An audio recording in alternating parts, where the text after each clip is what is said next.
Hello and welcome to the American Watchman Roundtable podcast. I'm your host, Sam Whitfield, and I'm here with our two other panelists this week, Josh and Gabe, who will introduce themselves. And thank you for listening to the show. So let's get started by introducing our other panelists, Adam or Josh, or no, sorry, Josh or Gabe. One of you can go first. So, I'll let Adam go since you got his name. I figures I mentioned the guy who's not here, but anyway, no, Gabe, you go first. So, I'm Gabe, and I'm a founder and editor of American Watchmen. I am Josh, and I am also a founder and editor of American Watchmen. all right, the introductions went fairly quickly this week. Anyway, I guess our topic for tonight is going to be centered around the midterms. But as always, we tend to freestyle things here at the American Watchmen Roundtable. And our conversation will most likely dovetail into several topics for the next hour and a half or so.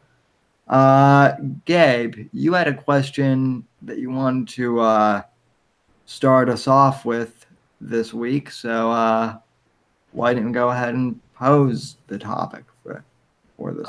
Okay, so our topic this week is on elections, and so I guess my starting question after looking at where the polls are, the GOP in generic ballot test, which is just the nationwide average for congressional elections for the House. The GOP currently trails by 7 points. And if you follow Real Clear Politics, which is just an aggregate polling site, they are projected to gain a whopping 0 seats in the Senate.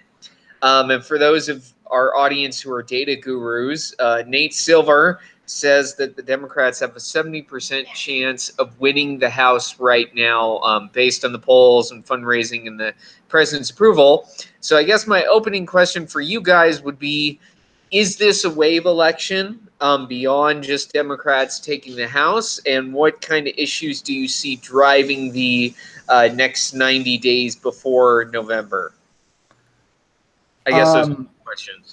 I would say obviously just two things based on the 2016 election, and we've touched on this before, but 2016 in my mind proved that polls are not as reliable as some people thought they were. Obviously, we saw that with Nate Silver being one of them, predicting that Hillary Clinton would win overwhelmingly. Almost all the major polls in 2016 were saying that, like or not, Hillary would most likely win the election by, pretty marginal landslide, just because of Trump's unlikability factor and the fact that he was putting his foot in his mouth. And yet Trump actually won and did all right for himself and upset the establishment, as they say. Do I think Republicans will have an uphill battle? For sure. As far as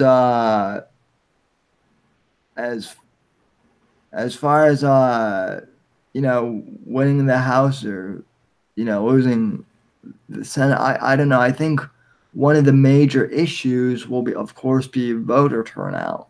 Will our side get their constituents out, or will the Dems, finally get a good voter turnout? So I guess it depends on that for me.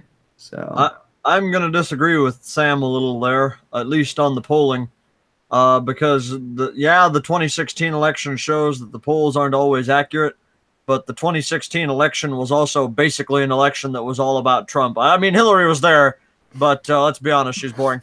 And but it was mainly an election about Trump, and all of the think tank class kind of people that run these polls all absolutely hated him, or the people who were actually answering the polls were too shy, had a shy Tory effect thing going on, and didn't want to talk about it. And so when it comes to the midterms, though, it's not all about Trump, regardless of how much the Democrats want to make it that way, which is kind of weird because it didn't work the last time for them when that happened. But the it's more the candidates that are on the ballot are a lot more traditional. They were a lot more well known in their own districts anyway. They've got a history. And so I don't see, and the thing is, a lot of them aren't wildly loathed by the political class quite as much as Trump is. So I don't see the polls being, so as wildly off as they were in 2016. And I think it's unlikely we're going to see another situation where the polls are so wildly off as 2016 again for a long time anyway, because I think next time around they'll maybe change their methodology a little bit so that they don't have a repeat of that. In regards to the second half of the question, which if I understand it correct, what are the major driving issues? Was that the second half, Gabe? Yep. In terms of the major driving issues, I think it depends on who you're inclined to vote for. If you're a Republican, the driving issue may well be trying to avoid a impeachment for Trump. And I don't know if, and I'm not saying he would be impeached. I'm just saying that there is a likelihood that a Democrat controlled chamber would be more apt to putting that forward than a Republican one would be. Even though I'm not too trusting of the Republican Congress either when it comes to Trump, just because many of them have openly made clear they don't care for the man, even though they tend to vote with him, like Ben Sass. But anyways, if you're a Democrat voter, I think the issue is going to be they're framing it. It depends on what kind of Democrat you are. If you're in the grassroots anti-establishment wing that seems to be ascendant right now, it's going to be about pushing your issues and pushing a different, more progressive kind of vision for the Democratic Party, as opposed to the Clintonian operation they've been running for a long time now. If you're an establishment, more an establishment kind of Democrat, this election's going to be just another opportunity to try and get rid of Trump. And that could be well true for the progressive wing as well. But the interesting thing with them is that I see a lot of overlap between what Gabe might refer to as the Trump-Obama voters. And I think you'll see people, depending on the district, people who voted for Obama, and then the same people who voted for Obama who then voted for Trump may well vote for certain Democrats, depending on the candidate in the district. So I guess that's a pretty bad answer, but that's that's just that's just conjecture on my part, I guess. I will add real quick. I don't think my first answer was too good either, Josh. To be fair, so don't feel too bad. I will say I think this comes down to, at least for the Democrats. Obviously, I think the more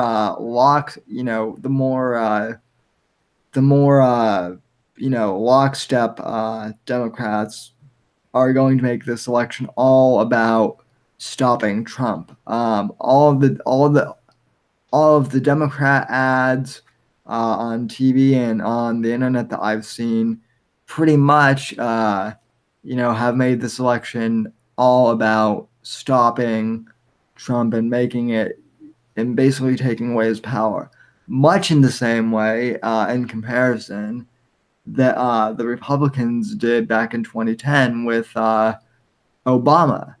You saw a lot of Republicans back then basically saying, well, we need a red wave to stop Obama. And, I think obviously that with the Tea Party and whatnot, it was more about that. And at least for me, it was more than just stopping Obama as an activist. But that was kind of the narrative that was being predicted about Republicans back in 2010. And I think now you're kind of seeing the same narrative with Democrats, only it was the exact opposite with Trump now. So, but I think that's the narrative being projected.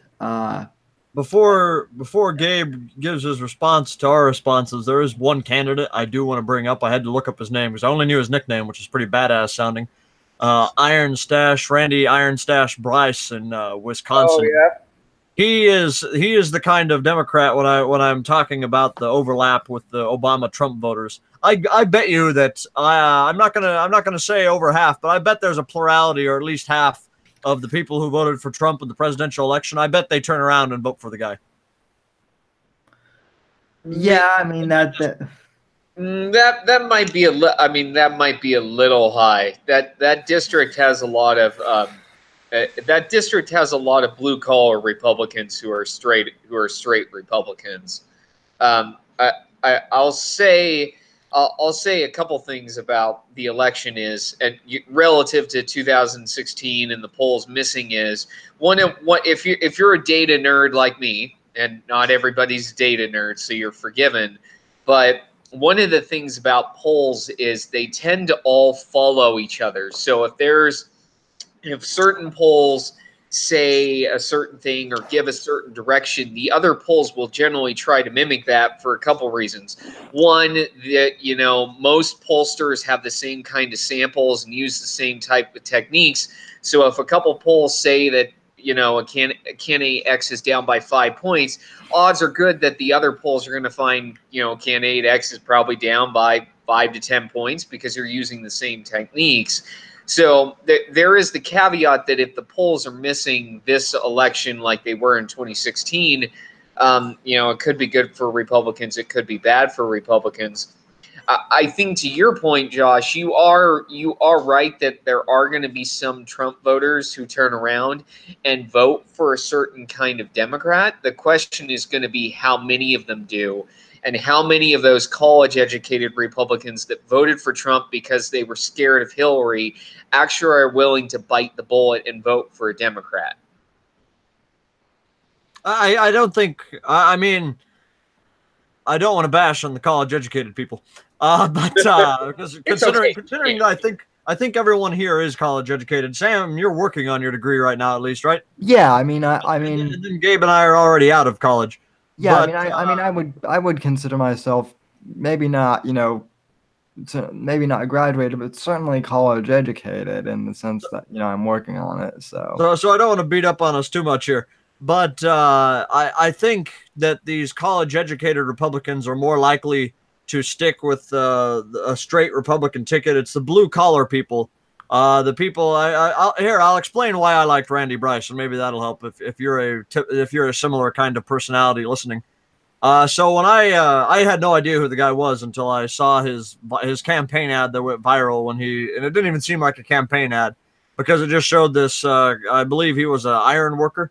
That's I think where the nickname comes from. But he was just a steel mill kind of guy, union man.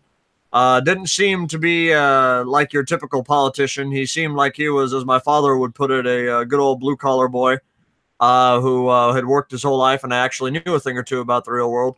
And he was explaining that he got into politics. The reason he decided to run for office, and this was particularly relatable to me because my own mother has had a lot of health issues. But because his mother, who was living with him, had, I forget what, I think she had some sort of cancer or something. She had some sort of bad health issue, but she did not have any insurance whatsoever.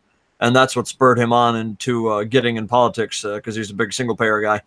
The thing is, though, even though I like him, and this is maybe where Gabe's point is, you'll have some of those people that choose to stick out anyway. And this is why I talk about realignment a lot, because I see these things moving.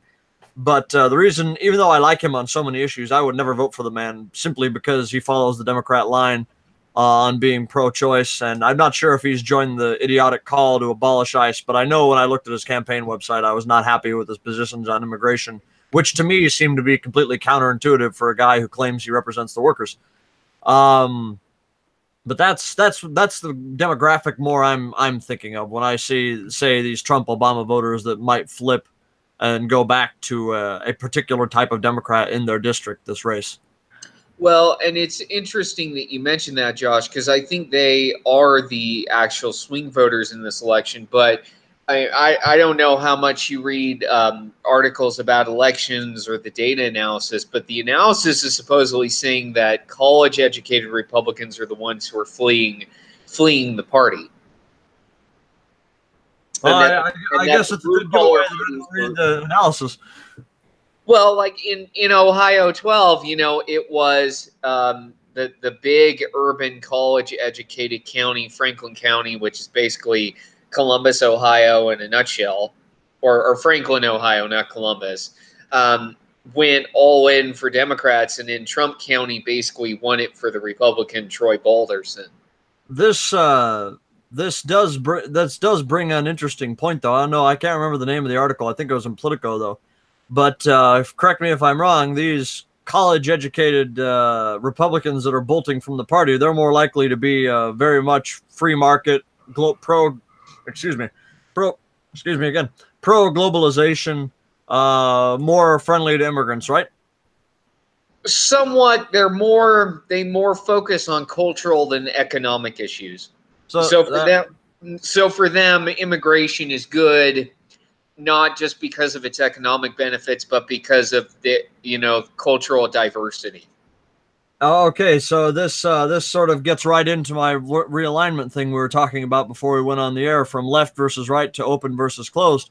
And then this Politico piece that it talked about actually it was right after the 2016 election, but it basically predicted what both parties would look like 20 years into the future. And I tend to agree with it.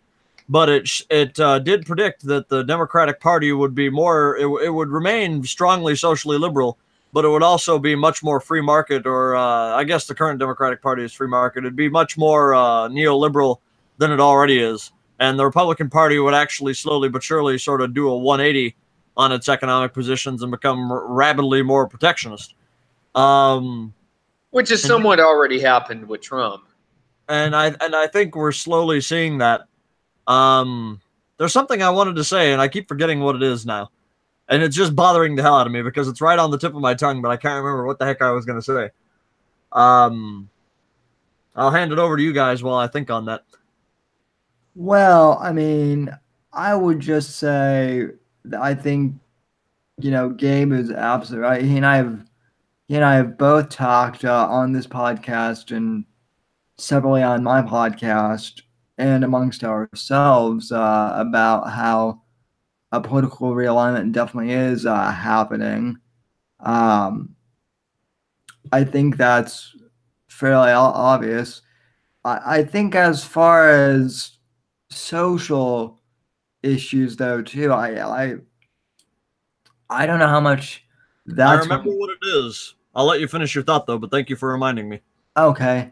Well, I mean, my point's not that major, but I would just say, I think even in like more social conservatives, I think even that's kind of having like a realignment because you have Republicans, and I'm one of them, who I consider myself to be uh, pro-life, right, in terms of the whole abortion debate. But like as far as like gay marriage and all that stuff is concerned, I don't really, you know, I don't agree with homosexuality in my personal life. But at the same time, I don't really care about the whole gay issue. So I think that's the other thing with realignment too is I think even within social conservatives there's some diversity there. So To the point that I just remembered that I wanted to get out earlier, but I couldn't. It was a comparison because Gabe knows I love to compare the GOP to the Labor Party. But in the Labor Party in the United Kingdom right now, I was reading an article over the weekend, not this weekend, but this last weekend, and they were actually discussing with I think it was a guy who works in John McDonnell's office, and he's the shadow chancellor of the Exchequer, or the equivalent position here would be, if they were in power, would be the Secretary of the Treasury. But they were interviewing the strategist of McDonald's, and he was discussing criticism the Labor Party has gotten for moving away from identity politics quite so much, and for tolerating people that the left in America would call bigots on issues like, for example, homosexuality, as Sam just mentioned, or on immigration particularly. And this aide basically explained, and I'm going to paraphrase him because I can't quote him exactly, but I will quote one exact phrase of his. And he basically said, "Look, when you have so many families that are having a hard time putting bread on the table, and people are having a hard time just making ends meet, we no longer have time." And this is where I can quote him directly: "We no longer have time to be the moral left. We have to go back to being the material left," is what he put it. Is how he put it. And so I think as we see these, as Gabe mentioned, these people fleeing the Republican, these young college educated voters fleeing the Republican Party to join the Democratic Party because they're much more identity-ish. They're much more focused on social issues. I think maybe our previous boss, Julia Porterfield, would be a good example. As they flee the Republican Party and go over to the Democrats because of how socially liberal they are on these issues, we sort of see the same thing playing out we'll eventually start to see the same thing play out in their own party, I think, where you might see the Ocasio-Cortez kind of wing or people from that mentality begin to bolt from the party because they're doubling down so much on the moral left that they're completely alienating and pushing out the material left. I think to be fair though, Josh, and I do have one question for you, but I want to bring this up real quick. To be fair, I don't want to sound like a dick, but let's be honest. Porterfield is a perfect example of someone who fled the party, simply because of Trump derangement syndrome and nothing else.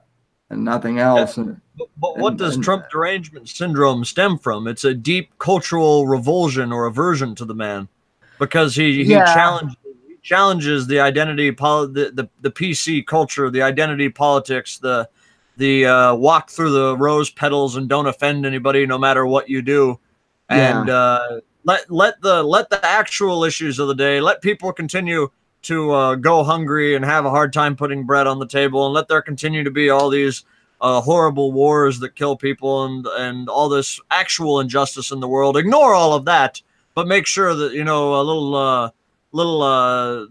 some transsexual person has their own bathroom so their feelings aren't hurt. Let the actual injustices be ignored, and we'll focus on these petty little things. That's the kind of reason that's where Trump derangement syndrome stems from. That kind of mentality. Well, true. What's ironic about that is Trump has probably done more, not to harp on Julia, but Trump has probably done more for Julia's viewpoints than he actually has done for any blue collar worker that voted for him in the first place. I will admit that that's the ultimate irony, and they are the ones who are revolted by him, but they're not revolted by him because of his policies, which they fundamentally and ideologically agree with. It's his temperament, it's his culture, it's how he speaks, what he says, and that ironically is the thing that actually appeals to his blue collar base. Yeah, that's what you see here in Nebraska with our Senator Ben Sasse. He votes with Trump almost 80-90% of the time. But then every time you turn around, and I think part of it is because he has his own political aspirations, but then he's constantly turning around and biting the man at the ankles, even though he'll come around and he'll vote with him. Well, so then my second question, Josh, and I might have lost focus for a sec, but did you say that the commentary was from like a McDonald's executive or something? Did I hear that right? It was from I think it was an aide in McDonald's office. I'm not entirely sure. I'll have to go back and check that, but I think he was the guy I was reading about at the time, and I came across that. Oh, from McDonald's being like a person and not like... No, not McDonald's. Not McDonald's like a restaurant. I mean McDonald. Okay. Sorry. I misheard that. I misheard that completely. I'm like I don't think John McDonald likes the concept of McDonald's too much. I'll put it that way. Oh, okay. Yeah, that makes a lot more sense. For a second there, I was like, what you're saying? I was like puzzling. I'm like, why? Why are why are we taking political wisdom from some random guy in the McDonald's? Why is the McDonald's board of directors commenting on political? I mean, I suppose everyone is gonna get on these days, but wow, why them? No, not that kind of McDonald's. No. Oh, okay, yeah. Sorry. Anyway, no, that was just really bothering me. So thank you for clarifying. That's good. I guess my question for you guys, moving on. Let's assume for a second that Democrats take control of Congress. And this is the same problem that the Republican Party is fundamentally facing now. Can Democrats actually have a governing majority in Congress? You could relate it to Labor. Can Labor, say in the UK, have a governing majority in Parliament if fundamentally they have a bunch of blue-collar Labor or Democratic voters who do not buy into the PC culture, but then they've also won in a bunch of urban areas and college-educated places where they did nothing but double down on those identity politics? Well, I'm going to answer your question in two ways. First, I'm going to answer it in a direct way, and then I'm going to use it to kind of spin off onto an interesting concept or topic.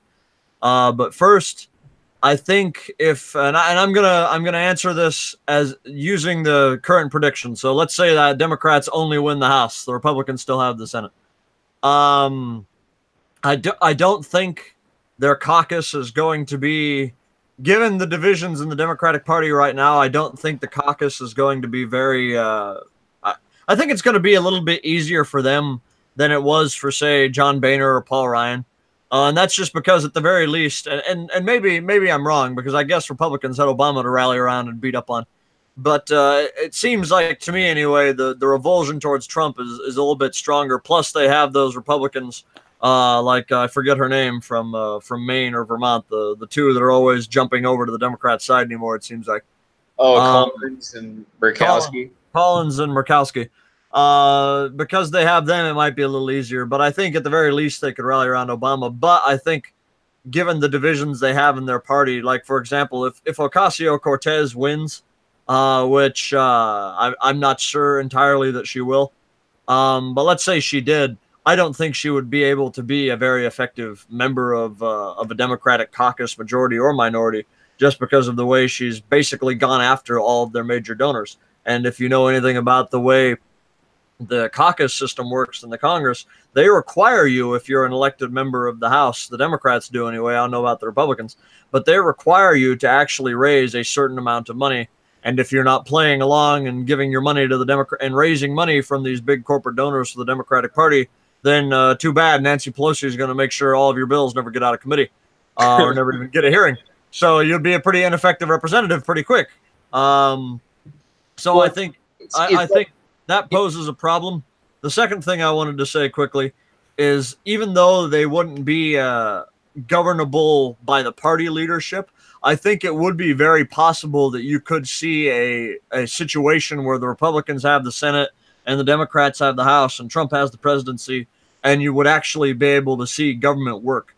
Because I know that Trump, I've complained a lot about, I was going to mention earlier, I absolutely hate the GOP tax reform bill. There are some things I like about it, such as getting rid of the Obamacare individual mandate. But I ripped that in one of my past articles, and I ripped it talking to the other board members at the time. And I'll admit that a lot of what Trump has done so far has not really been so directly advantageous to his base. But I would say that also Trump is very suggestible.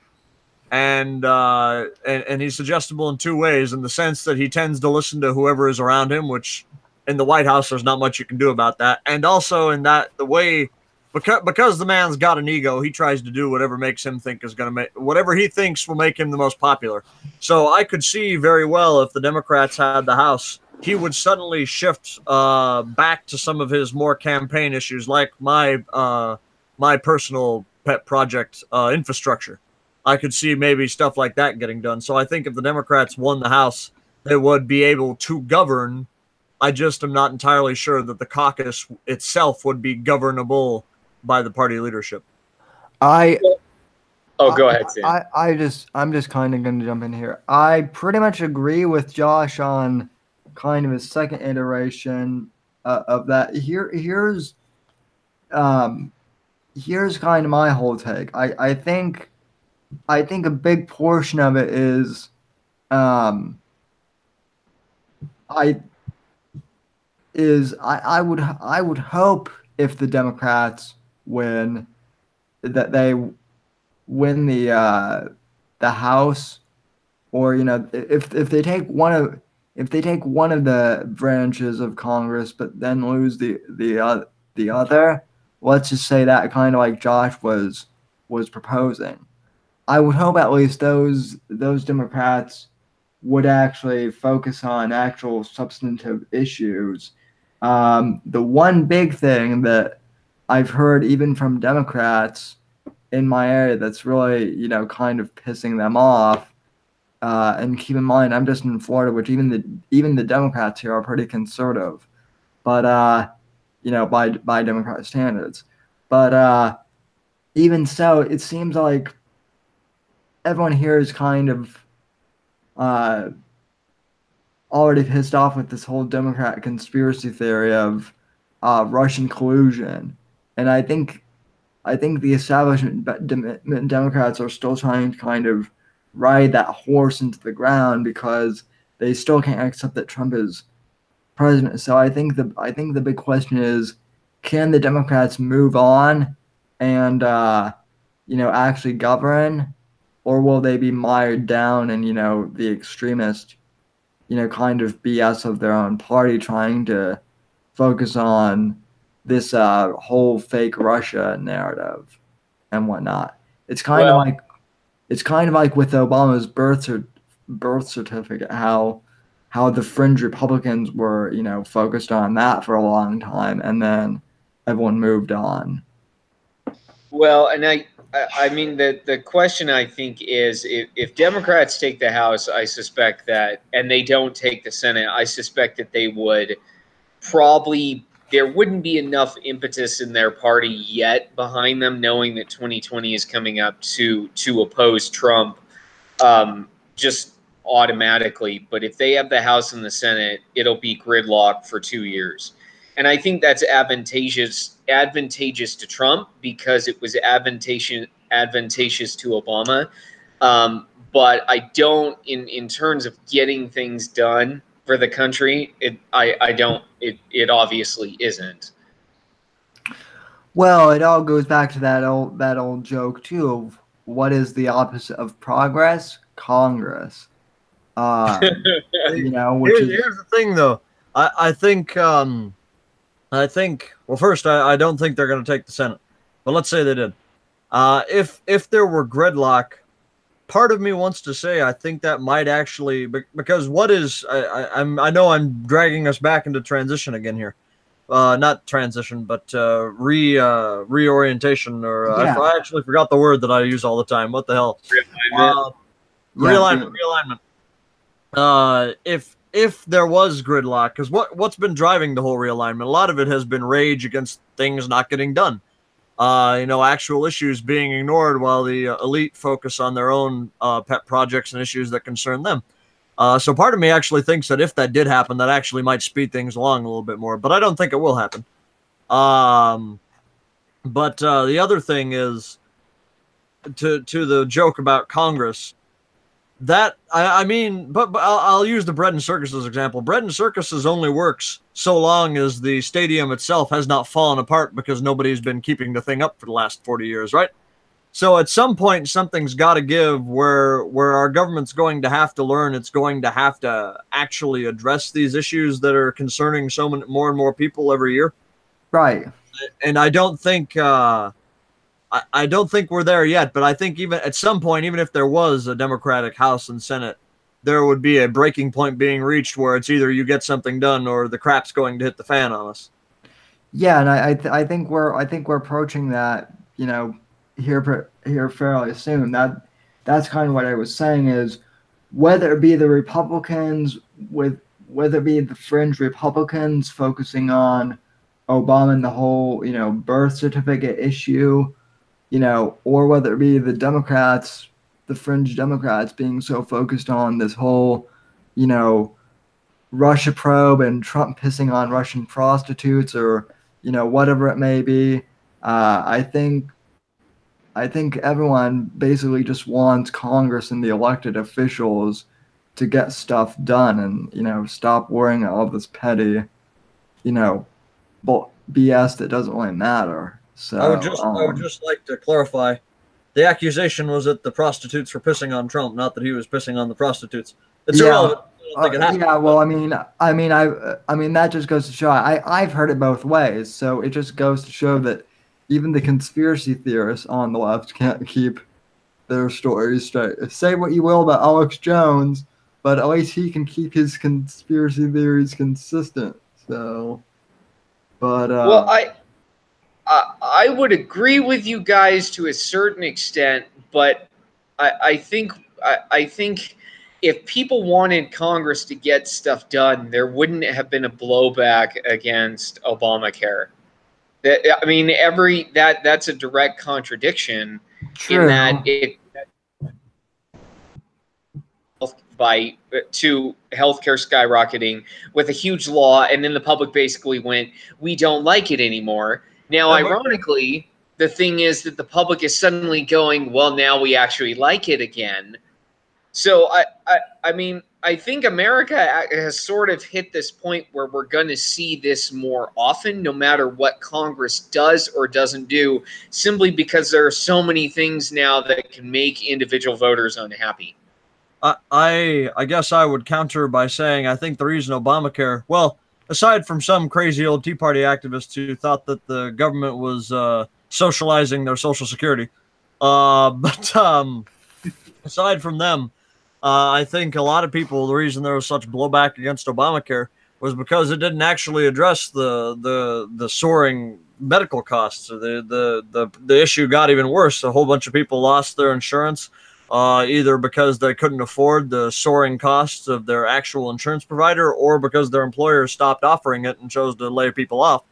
Uh, and not Yeah, only that, but as I've referred to it, I referred to the individual mandate from day one almost as a tax on being poor, because you can't help it if you're too poor to afford health insurance, and now the government's going to slap you with a fine on it. And beyond just that, if you were a poor person who was expecting, an extra $200 from a tax refund or whatever to help you get by, well, there goes that, because it's going to be eaten up by your refund, by the fine. So I think a lot of the reason there was such pushback with Obamacare had to do with the fact that it was not actually addressing it was a band-aid that was not even put on a cut. Let's put it that way. It was like Well, they saw the cut was there, and then they put the band-aid on the guy's other arm, Well, if using your logic, Josh, you're basically saying that the public wanted universal health care, because using your logic, that's the only way to address what you're addressing. However, I would argue that it actually was that the public didn't like the government being that involved in their healthcare, because Well, the I mean, government was now dictating to the insurance providers what was mandated in coverage, which either lowered or increased costs. And so it wasn't a band-aid. It made the problem worse in just a different way than say universal healthcare. It basically grew government intervention in healthcare in all but just saying we control it now. but here's the thing, though. I mean, if you look at the whole reason they suddenly like parts of it now that Trump is president, it's because they seem to want universal health care. They're saying, well, you can't have these insurance companies going and saying this is a pre-existing condition. I basically want to have everything covered, and I don't want to pay for it. Seems to be the logic. And when you look back to before Obamacare, the way people were using their insurance already was a sort of a quasi universal system. And I'll make a comparison to car insurance. When you have car insurance, well, how do you use it? You don't use car insurance to go fix a little ding that you get in the parking lot. You use car insurance for major accidents, right, where the whole bumper has been torn off or where you totally totaled the car out. But when it came to healthcare, people were never using health insurance that way. It was, oh, I've got a cold, better have the health insurance cover it. Oh, I've got a fractured wrist, better have the health insurance cover it. And they were never paying out of pocket for minor care, as insurance is intended to be used for. It's intended that the idea is you're going to use you'll pay out of pocket for minor care, and then you'll turn around and you'll cash in your insurance when it's something big and expensive that you wouldn't normally be able to afford. But people never used it that way. They used it as a quasi universal system where they didn't have to pay at all, or they didn't have to pay as much. And now we're seeing the chickens sort of come home to roost, where people are saying, I don't want a company to be able to tell me what can and can't be covered, and I want to have I don't want to have to be paying out of pocket for anything. So I would say that's my counter. I would say the people did want universal health care, and that's the proof of it. Well, that's Medicare and Medicaid's issue. That's not the private insurance market's issue. The issue with Medicare and Medicaid is because people are not paying what they're utilizing. They use it basically for, I have a bruise. But even before Obamacare, there were deductibles and out-of-pockets of $10,000, and unless you had a Cadillac plan, you were going to pay $500 to see a doctor, because unlike Medicare, there wasn't something that capped what you pay out-of-pocket.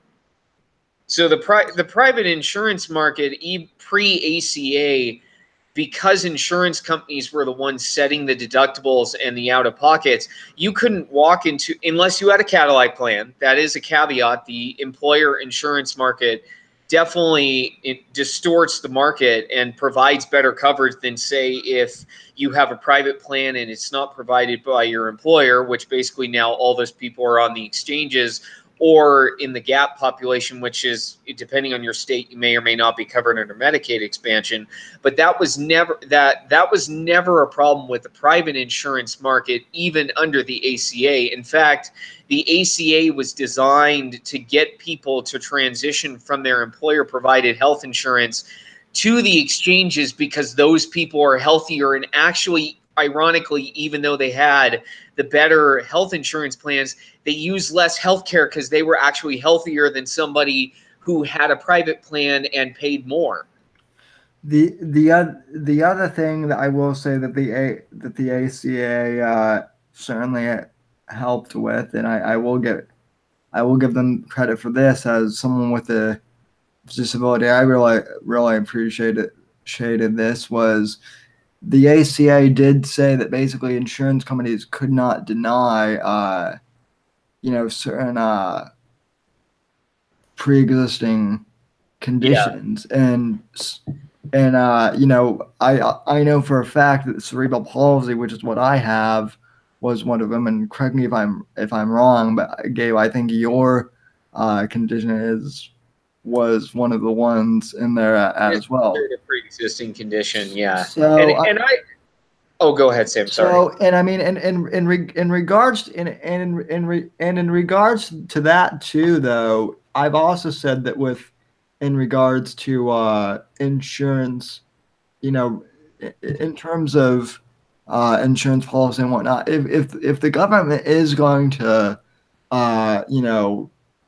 to play a part in insurance regulation, I certainly do think we need to actually redefine what these terms may be, because there's a huge difference between someone who just has who just needs glasses but can otherwise see really well. Like there's a big difference between that and someone who actually has a crippling disability like Joshua or like Gabe and I do. Not that it's crippling, but one that affects our daily lives in a significant way. So I will say, Sam, when you're as good looking as me, it could be considered a significant disability.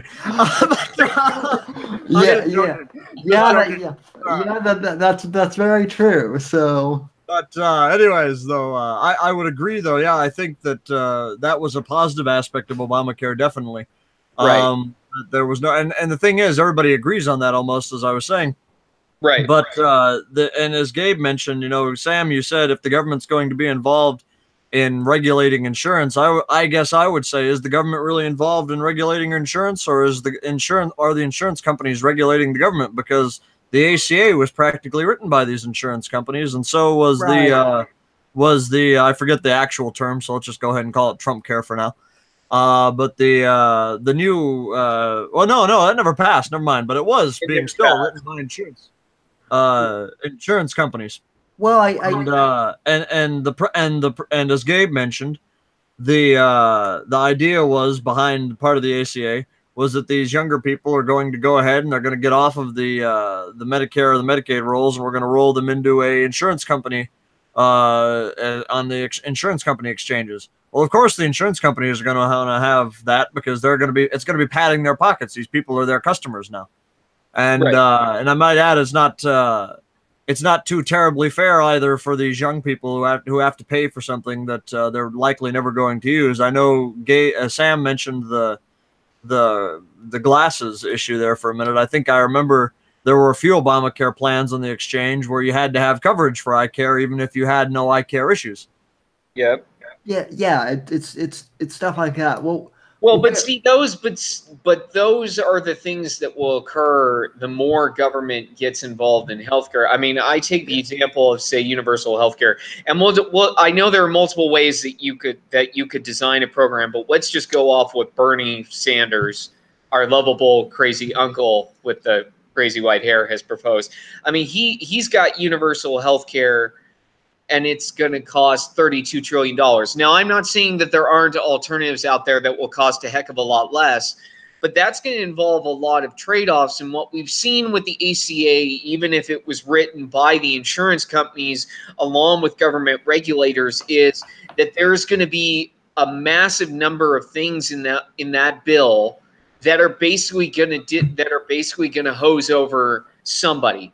Whether it's young people having to pay into a system that they don't use, whether it is having younger people subsidize older people in the form of paying only, or older people only paying a cap in terms of their insurance compared to younger people, no matter how much they use, whether it's the wealthy subsidizing the poor, however you want to do that, to make the numbers work for the government, the only way to do that is basically to take from Paul and give to Peter in some form. And that's what we've seen with the ACA.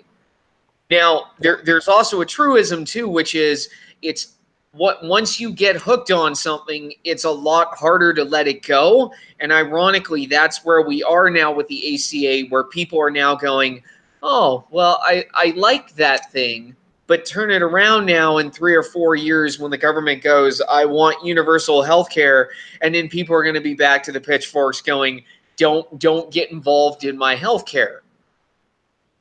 Well, at this point, I guess it'll be even funnier than I guess when we reach that point, it'll be even funnier than the stupid signs where they're saying, don't socialize my Social Security. But, I guess I just saw the other day, and this is perhaps a little bit off, but I just saw the other day, I forget what the term of it is, but these major insurance companies are now actually coming together, and they're forming their own lobby, their own political bloc to try and oppose Medicare for all, because it's the rise of Sanders and Cortez and Bruce, I forget his last name, the Iron Stash, the rise of candidates like that has scared the living hell out of them, and I can understand why, even though I support single payer. But to the point of the trade-offs, I mean, government has never in the history of mankind managed to make everybody happy. It's just not going to happen. And, with the issue of the young people, I guess, because I have said, I just said it a few minutes ago, I thought it was unfair that young people are forced to pay ridiculous prices under the ACA, or they're forced to go without health care and then get stuck with a fine, often when they're too poor to afford one to begin with because of their crippling debt and other things they've got going on. I understand that that's unfair because they have no element of choice in it. And also there's no benefit for them. But when you go over to the example Gabe used, where you have young people who might have to pay, they won't have the same cap as an elderly, what's the word I'm looking for? An elderly patient. They at least receive the benefit because, for example, I don't have health insurance. Don't have it employer provided. Don't have it privately because I think the cost is too phenomenal. And I have other things I need to pay for. But the thing that worries me in the back of my head, and I know I'm more cautious as the result of it, so that's sort of the benefit. But if I were to get into a car wreck tomorrow, and I broke every bone in my body and I went to the hospital and had like a $10,000 bill, what would I do? Probably just wind up making payments forever, and that would be even more debt, which I thankfully don't have much of to begin with, but many other millennials do have lots of debt. So under a single payer system, yeah, maybe they don't have the same lower caps as an elderly patient does, but at least they don't have to worry all the time now. If something happens to me, will I be able to pay for it? Will it screw me over even more? They don't have to worry about paying a tax because they're poor in the form of the Obamacare fine, and they don't have to worry about being totally ripped off and overcharged for stuff they might not even need as they are under the ACA. Oh, go ahead, Sam. I was gonna say the biggest problem I see in simple terms is that it seems like when talking about healthcare as an issue, which seems to be a bigger topic, especially in these midterm elections, it seems like an all or nothing situation where the government either seems to propose healthcare for everyone, covering everything, absolutely, which is absurd. And then you have the other extreme of, okay, well, we're not going to have healthcare and we're not going to have federalized healthcare for anyone, and we just need to get rid of it all. And, the entire thing should just be privatized. And if you're too poor, well, we're sorry, but you're SL. It seems like, and I know this seems super idealistic, but it seems like there should be a system where, those who, who really do need it can get on it, and those who don't have to. But, that's the system we have. That's the system we have now. That's what Medicaid is. Yeah, but does that cover? I mean, it covers some of the poorest people, right? But yeah. There are a lot of people that we would, in terms of the ratios and the figures we use, that are quote unquote middle class, but they're struggling to make ends meet, and they're struggling. As Mike Huckabee would have put it in one of his book. Well, the first political books I ever read was "Do the Right Thing," and he basically outlined a situation from when he was governor of, I believe, Arkansas. And there was a family they made too much. They were in the donut hole, as we call it now, but this was before Obamacare was even around. They were having a hard time paying their bills and putting the food on the table, and they were only 1 or 2 accidents away from bankruptcy. Somebody breaks their arm and then it's all over. But they could not qualify for any Medicaid or Medicare program. There was no assistance at all for them. I think that's more what Sam's getting to the point of. And I think the reason, Sam, that you see this all or nothing attitude, and I think part of the reason that is because people anymore, we expect, it's a byproduct of the 24-hour news cycle, I think, but you saw it with the Republican attempt to repeal Obamacare. Everybody expected them to have this sort of, healthcare is a massive segment of our economy. And we expect our members of Congress to sit here in 2 weeks and figure it all out. I would say, you guys know me, I'm strongly pro-life. If I were to put forward my ideal single-payer system tomorrow, there would not be a single taxpayer dime going to covering abortion. That would be something, if you're under the current laws, because I don't believe it should be legal even. But under the current laws, that would be something you'd be paying for on your own dime. That's not that's not healthcare. You don't need that. So, but the thing is, there are a lot of issues like that where we have to hash out before we even try and implement any program like this. We have to hash out what's going to be included, what's not, and we have to look at the details of this. But it's almost damn near impossible to do in our modern world because everybody expects our government to figure this thing out in like 2 weeks and have a bill ready. And it's just not going to happen that way. And there are a lot. It's true. There are a lot of things that cannot that cannot be controlled. I mean, for example, if you implement a universal healthcare system, a lot of the legwork for it is implemented at the regulatory level, and you can't control, how many how many med students are going to want to become doctors. You can't control the quality of nurses that you're going to get, all which at the ground level impact the quality of care. I will say too, this is one thing I get from a lot of people is, well, what about pre-existing conditions? We need to, pre-existing conditions cause all money, and I brought this up earlier, but this was the part I forgot to mention. Okay, we need to, in my mind, we need to redefine what a pre-existing condition is, because I'm sorry, and this may seem like a bit harsh, but in my mind, there's a huge difference between people like Gabe and I who have legitimate disabilities, and then people who have pre-existing conditions and disabilities, but their quote unquote disability is, and this is a big problem here in Florida, but drug addiction. And I don't mean to be harsh, but there's a big difference between someone who, who of their own. Did we lose him, Josh? I think we lost him. I will piggyback off that, and I'll say that Josh raises a good point, but I also think that I'll dovetail that a little bit to, if you think that certain things should not be, say, covered under a pre-existing condition, and this is the hypothetical of if we have universal health care and it is not considered a pre-existing condition, good luck in that ever changing.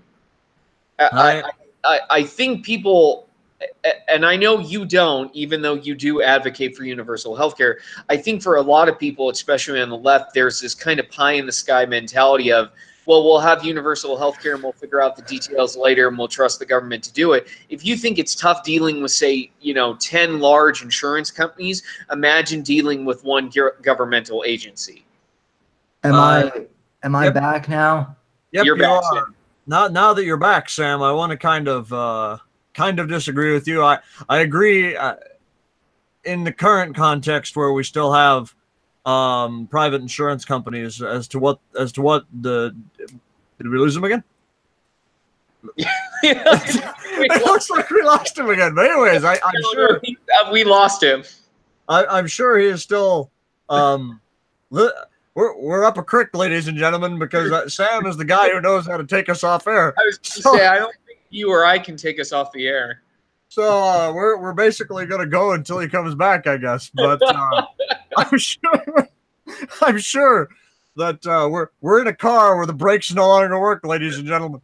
But no, here he is. 60. Here he is. I think he's back. Can you hear us, Sam? Yeah, I closed down all my applications except for Chrome, and Okay. so. But as I was saying when you left, in the current context where we still have private insurance, regarding what is defined as a pre-existing condition and what isn't, I definitely agree that there are some things we need to redefine, but I'm not entirely sure I agree with you on the example of a drug addict. And I understand that, I have a bit more compassion towards addicts because I've studied addictions other than just drugs. And I understand that at the beginning of every addiction, there is a choice that they made. They very clearly have made a bad choice. But after a while, it gets to the point where you have people, and I've known several people like this, and you can read some powerful testimonies online, and these ones are not particularly about a drug, but about other types of addiction. Right. And does not matter how badly they badly want to stop, but they find themselves going back to it, and they wind up relapsing, even though they don't want to, and they try not to. But is that a pre-existing condition?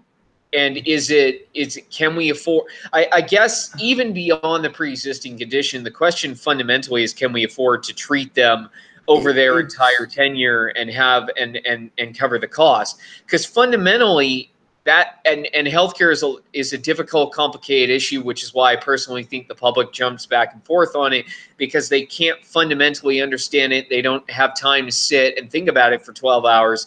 Is in healthcare, everything comes down to cost and what can and cannot be covered. And what I yeah. mean by that is using the example of, say, we're going to consider drug addiction a pre-existing condition.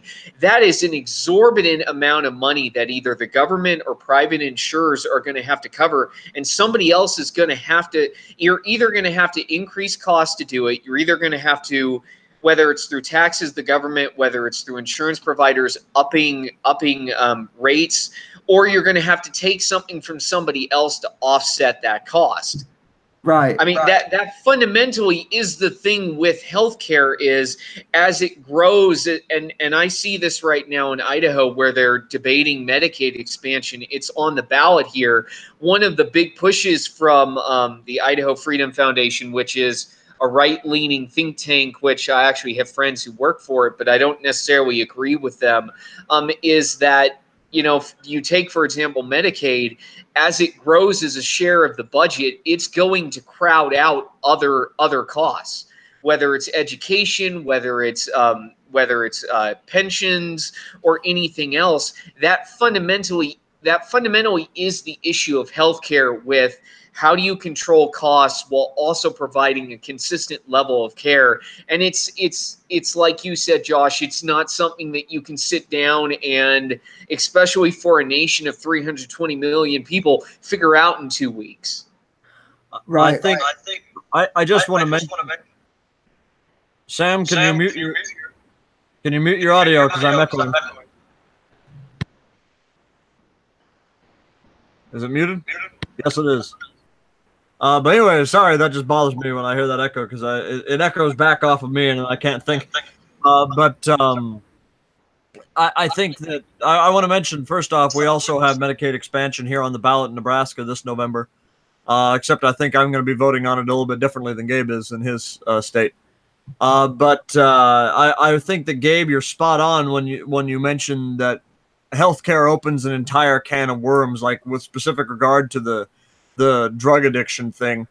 It raises all sorts of questions of, can we cure the guy? Do we cure the guy? I personally think we can, but the question then becomes how long and how much money is it going to take? Right. And it just opens a whole can of worms. I do want to slightly clarify on that point.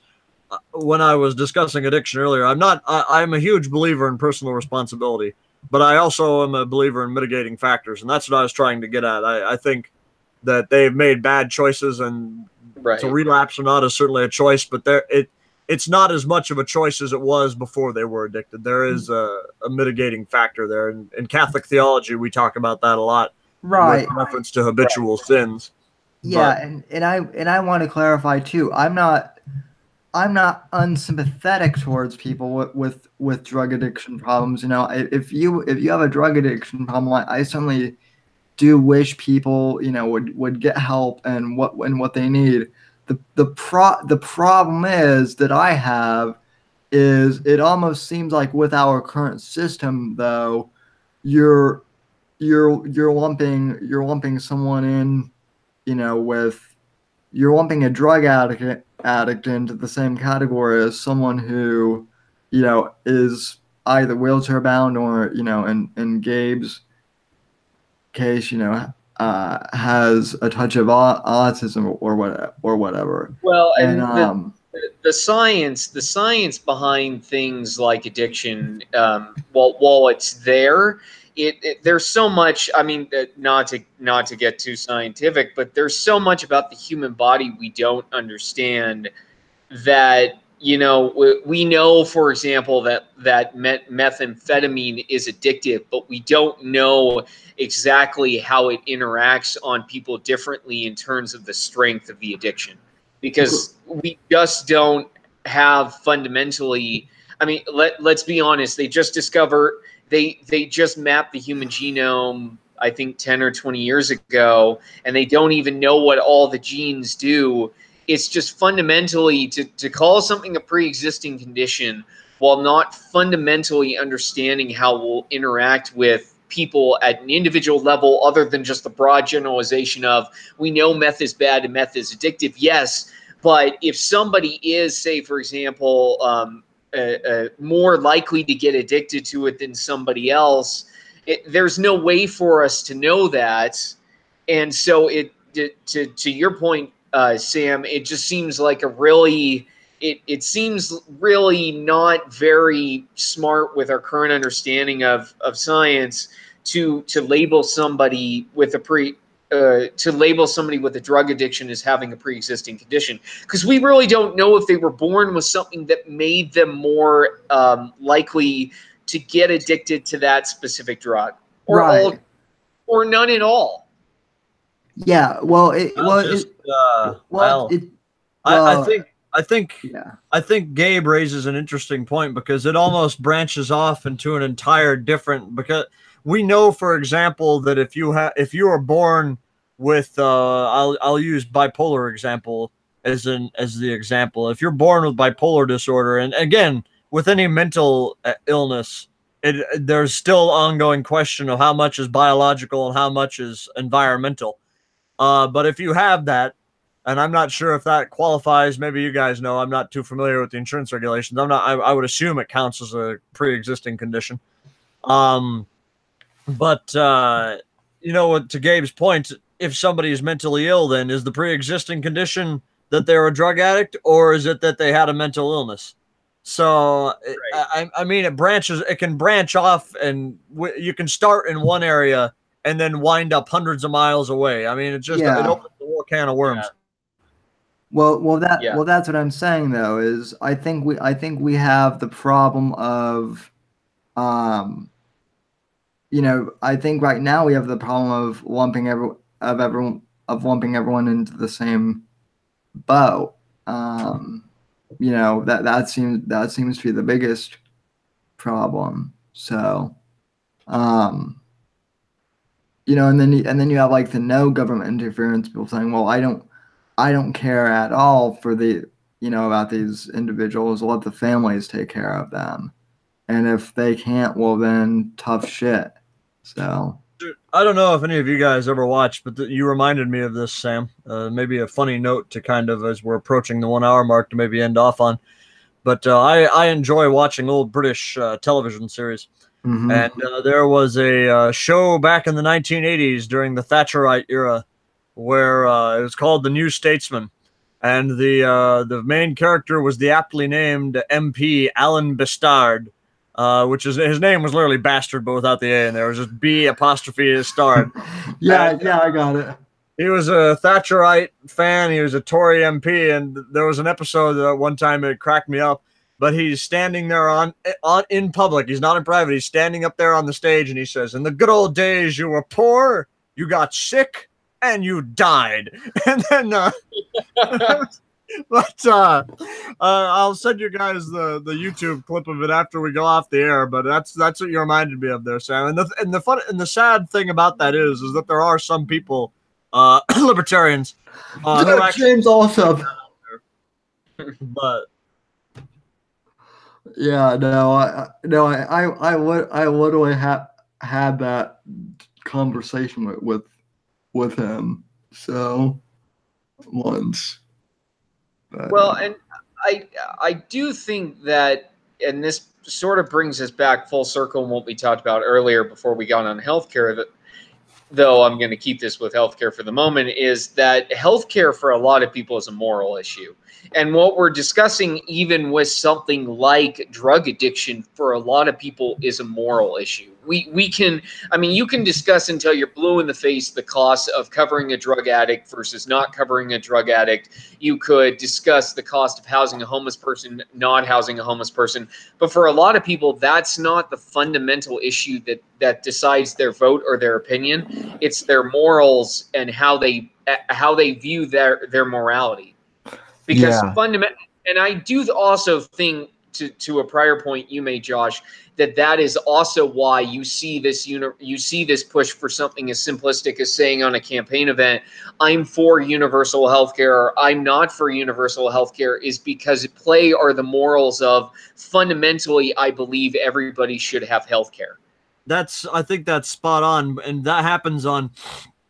Excuse me again. That happens on issue after issue too. I will use, because when you were talking about it as a moral versus an actual economic issue, what came to mind to me was just the whole issue of legalizing marijuana. Because I've heard till I'm blue in the face, people like, "Oh, but we can tax it. We can tax it. We can tax it." I get that we can tax it. I don't deny that there are benefits to taxing it. I just do not think I don't think it is the moral thing to do to legalize recreational. I'm fine with medicinal, but I don't think I just can't support recreational legalization of marijuana, and that's not because I deny there would be good economic incentives, but it's a moral issue, and it's that way on a lot of issues for a lot of people. Yeah, well, I mean, not to get too off on a tangent, but as we've seen in Colorado, the jury is still out whether or not it actually is totally financially viable. When I went out to the to the Western Conservative Summit in Denver this past summer, the consensus and again, I understand everybody's going to be against it at a Republican conference, but the consensus seemed to be from the local politicians there that even if there were some financial benefits, those benefits were not being spread out equally or not in the way people wanted. I know the schools were all angry because they were promised all sorts of money and not a dime of it has materialized yet. Exactly, And yeah. also that, but also there were a whole bunch of, even if there were the economic benefits, there were other societal costs that had been totally ignored in the debate leading up to that vote, which they're now finding out about in terms of driving while intoxicated. Yep. I know there was one gentleman who talked about how he used to own an apartment complex and he had to get out of the deal because even though he had a no smoking policy, people were just they were ruining his rooms to the point that he had to clean them out completely every time because the walls were stained or something like that. And I didn't really quite understand it all, but he had to. It was no longer profitable for him to own apartments because by the time people moved out, the pot smoke, the residue on the walls or something like that, had just completely ruined them. Josh, the revenue projections for it in every state have basically flatlined. Mm. Yeah. I mean, it has brought in additional revenue to states, but not to the degree over a sustained period of time that I think states like Colorado and Washington State were banking on.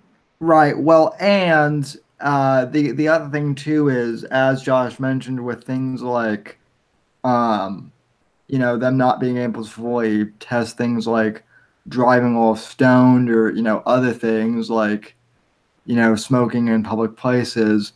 Now people are reevaluating is the potential economic growth worth the societal, um, potential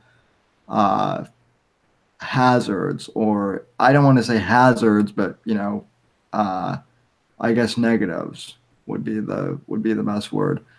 But for a lot of young people, it's a moral issue. Yeah, for a lot of young people, here's what it is. Here's the other, I guess, kind of ironic thing. So to my friends, one of my friends back in high school was, I wouldn't say he was like a total pothead, but he was enough of a pot smoker that he smoked pretty regularly in high school. And then I had a friend out here in Florida who moved to Colorado because of the pot laws. But I guess, long story short, the pot usage in Denver was so bad and so extreme in some areas that it actually convinced both of them to quit smoking pot. And then and now like they're totally against it just because it's just happening like all the time, nonstop. So there is that. I will say, as Sam maybe gets ready to close us out, I think Gabe ends us on an interesting point, and maybe this is something we can discuss next week. But for the young people, it's the moral issue of, well, I'm not hurting anybody but me, so why should the government have a say in what's going on? And morality is not always just about the self. Is I guess my comeback, because I have a bit more of a communitarian view of the world. And I think, unfortunately, with a lot of the younger generation, well, maybe not the younger generation, a lot of millennials, it seems like, because the younger generation seems a bit more conservative, a bit more communitarian in this regard. So far, the jury's still out on them, because you see polls and research in both ways. But with millennials, it seems like it's almost me, and again, I know we're all millennials, and not all of us are like this, and this is the stereotype. But there's the usual spiel, the disclaimer. But it seems like for a lot of millennials, there's this me attitude, and you sort of see that with the moral take on issues like marijuana, where they focus entirely on themselves and not so much on the community. Yeah. Well, woohoo! I guess we know our topic for next week, which is drugs and whatnot. No, I mean, we decide these things week by week, so don't hold us to that. Although that would be an interesting topic. Well, how about this, Sam? Next week we'll just get stoned on air, and then we'll decide the topic. I like it. I was actually tempted to do that one time for not this panel, but for another one, and then I thought, no, I'm not gonna pull a Joe Rogan. Well, technically, pot is still legal in Idaho, so I don't want to announce whether I'm going to I do not want to announce whether I'm going or not going to do it, because I don't want to incriminate myself on the air. Yeah, I would never do drugs, and I have never done. I've never done drugs unless you count the kind prescribed to you by the doctor. Those are legal. But yeah. So, but I know there's always the pro legalization crowd always gives you crap over that. You're like, oh, I've never done drugs and I'll never do them. They're like, you're a liar. You took aspirin. I